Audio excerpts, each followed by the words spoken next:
Hello दोस्तों, नमस्कार। आज आपके लिए एक कौवे और कोयल की कहानी लेकर आई हूँ जो ईश्वर पे विश्वास रखने की होती है बात।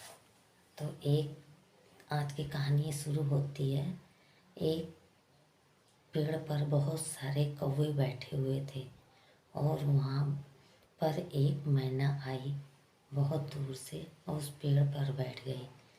तो वो कौवे बोले कि तुम यहाँ पर क्यों आई हो, यहाँ हमारे यहाँ से तुम चली जाओ। तो वो मैना कोयल बोली कि मैं आप छोटी कोयल हूँ और मैं देखो बादल छाए हुए हैं, रात हो गई है और बारिश भी हो सकती है और ओले भी पड़ सकते हैं, इसलिए मुझे आज रात भर यहीं ठहर जाने दो। मैं तुम्हारी छोटी बहन हूँ ना। तो वो कहने लगे मुझे छोटी बहन ऐसी नहीं चाहिए, तुम यहाँ से उड़ जाओ, नहीं मैं तुम्हें मार डालूँगा सारे मिलकर। तो वो कहने लगी ऐसा मत करो, तुम ये पेड़ हैं सब ईश्वर के बनाए हुए हैं और इसमें तुम ज़बरदस्ती नहीं कर सकते।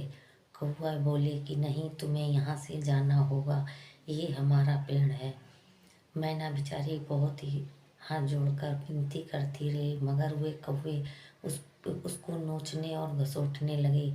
तो वो डर के मारे बेचारी वहाँ से उड़ गई और उड़कर एक बहुत दूर आम का पेड़ था, उस पर जाकर वो बैठ गई। रात में बारिश और ओले खूब गिरने लगे। वो बेचारी पेड़ पर बैठे भगवान को स्मरण करती रही और उसकी आम के पेड़ की एक डाली टूट गई, टूट कर नीचे गिरी जड़ के पास। तो वहाँ पर एक छोटी सी जगह बन गई। कोयल वहाँ से उतरी और उसके अंदर जाके बैठ गई। किसी तरह उसकी रात कटी, पर वो सुरक्षित रही और भगवान का स्मरण करती रही।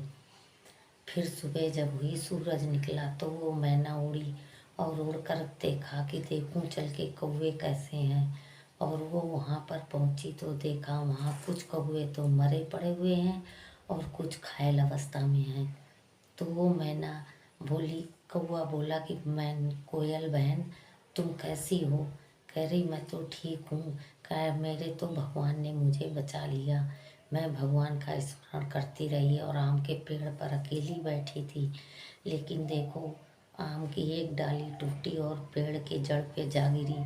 वहाँ पर एक छोटा सा जगह बन गई जिसमें मैं रात भर बैठी रही। भगवान देखो, भगवान को जो याद करते हैं भगवान उनकी मदद ज़रूर करते हैं। भगवान अन्याय नहीं है, भगवान बहुत मददगार है और हर चीज़ भगवान की ही बनाई हुई है। भगवान सब देखते हैं कौन उनको याद कर रहा है। कोयल को बड़ा दुख हुआ कि देखो तुम लोगों ने भगवान पर विश्वास नहीं किया और मुझे भी भगा दिया यहाँ से, लेकिन मैंने भगवान का स्मरण नहीं छोड़ा तो मैं आज सुरक्षित हूँ। और तुम्हारे देखो कुछ साथी मर गए, कुछ घायल अवस्था में पड़े हैं, इसलिए ईश्वर को हमेशा ध्यान में रखो। कभी ईश्वर के बिना एक पत्ता भी नहीं हिल सकता है, इसलिए कभी गलत कोई काम मत करो, किसी को गलत मत सताओ। भगवान ऊपर बैठा सब देख रहा है और वो सबकी इम्तहान लेता है, सबको उसका दंड भी देता है जो गलत सताते हैं किसी को। तो आज की कहानी हमारी यही तक है। आप लोगों को कैसी लगी, अगर अच्छी लगी हो तो लाइक और सब्सक्राइब ज़रूर कर दें। कल आपको नई कहानी के साथ फिर पेश होंगी, तब तक के लिए इजाज़त दीजिए।